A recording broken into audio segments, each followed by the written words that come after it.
The nightmare had always felt like a story other people whispered about, campfire legends, rumors drifting through ranger stations, shaky late-night videos claiming to show silhouettes between the pines. But after the forbidden mountains, after the screams, the loss, the impossible footprints burned into the snow, the lone survivor knew better. He knew monsters were real. And now, deep within an ancient cave system that had swallowed him whole, he was learning the one truth worse than all the rest: the legends had barely scratched the surface. The tunnels stretched beneath the mountains like the veins of something old and alive. Cold air slid through them in slow breaths, carrying the scent of damp earth, rotting leaves, and something metallic, like blood left too long in the air. His flashlight stuttered before strengthening, and the beam revealed walls painted with symbols that made no sense. Spirals. Handprints too large to be human. Crude drawings of towering figures hunting creatures that looked painfully like people. It wasn't art. It wasn't decoration. It was history. Their history. Every step he took echoed through the stone chambers as if announcing his presence to anything listening. And something was listening. He felt it in his bones, the awareness, the pressure, the sense of being observed by eyes far larger and far older than human ones. His heartbeat drowned out everything, but he forced himself deeper into the blackness, because going back meant climbing toward the surface. And the surface was where they waited. He found the first chamber by accident. His boot slipped on loose rocks, sending him sliding down a steep slope, tumbling into a hollow space so large his flashlight couldn't find the ceiling. When he finally pushed himself up, his hand touched something smooth, cold, and not stone. He aimed the light. Skulls. Human skulls. Dozens of them, arranged carefully in a half-circle like an altar. They hadn't been dragged here by chance. They had been placed. A shiver cut through him. These tunnels were not just a hiding place. They were a lair. The footprints came next, massive impressions stamped into the dirt floor, deeper than any human could make.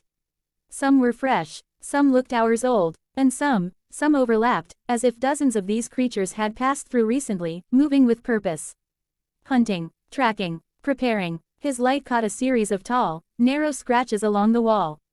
Not random marks, symbols, repeated patterns.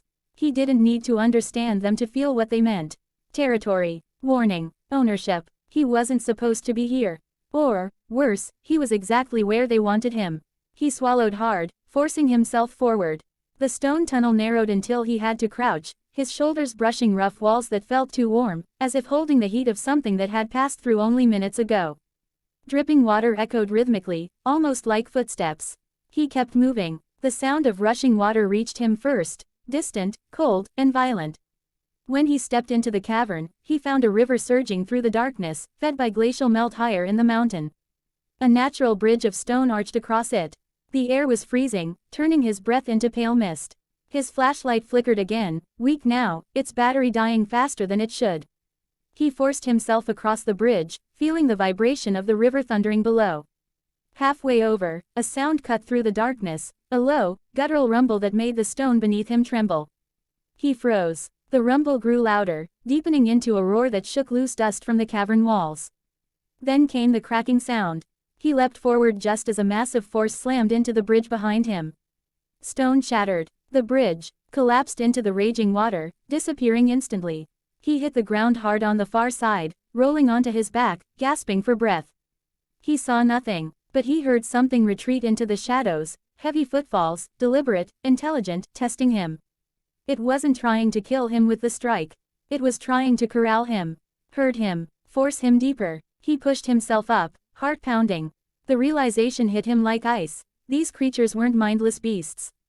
They strategized, they planned, they anticipated, and now that he had survived longer than he should have, they were adjusting. The next tunnel opened into what looked like an ancient underground hall. Massive stone pillars lined the chamber, carved with patterns that were unmistakably intentional. He ran his fingers along one, feeling grooves shaped by tools or claws. There were scenes carved into the rock, giant figures guiding smaller ones, towering beings standing over landscapes that looked like the mountains above. The scale, the detail, it suggested something horrifying. These creatures had been here longer than people had. A cold wind swept through, carrying a sound that froze him in place. Not a growl, not the rumble from before. A low, rhythmic pattern. A call, a signal, from one cave to another. Answering calls echoed back. There wasn't one Bigfoot, not a rare animal, not a myth. The mountains were full of them, and now every one of them knew he existed. Knew exactly where he was. Knew he was still moving. He ran. The tunnels twisted into a maze, each turn looking identical. His light sputtered again, barely illuminating the path in front of him.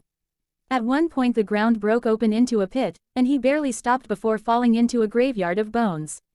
The stench hit him hard, ancient decay mixed with fresh death. Ribs, femurs, skull fragments. Human and animal alike. He backed away fast. A shadow moved above him. He froze, breath caught in his throat. He didn't dare raise the flashlight. He didn't dare speak, but he felt the presence, massive weight shifting on the rocks, slow controlled breathing, the awareness of something staring down at him from the dark ceiling. Intelligence radiated from it. Calculation. The creature wasn't attacking because it didn't need to. It wanted him deeper. It wanted him where escape was impossible. The creature climbed silently away, vanishing like mist. He found himself in a narrow passage with ancient markings carved into both walls. Painted handprints towered above him, every one far larger than any human hand. The markings seemed to pulse in the dim light, telling a story: hunters, territory, rituals. A lineage, a society. These creatures weren't hiding from the world. They had simply never needed to reveal themselves. His flashlight died. Total darkness swallowed him. He staggered forward blindly, hands out, the rock walls cold against his fingertips. Every sound magnified. The drip of water, the scrape of his boots, the rush of air behind him. And then he heard it. Footsteps. Slow, heavy, intentional. Not one pair, many. He ran again, slamming into walls, following air currents, chasing the faint promise of escape. The tunnel opened into a huge cavern lit only by faint, eerie bioluminescent moss clinging to the walls. It wasn't enough light to see well, but it was enough to see shapes, massive, hulking shapes, moving slowly toward him. Watching him, surrounding him. He stepped back until his foot met empty air.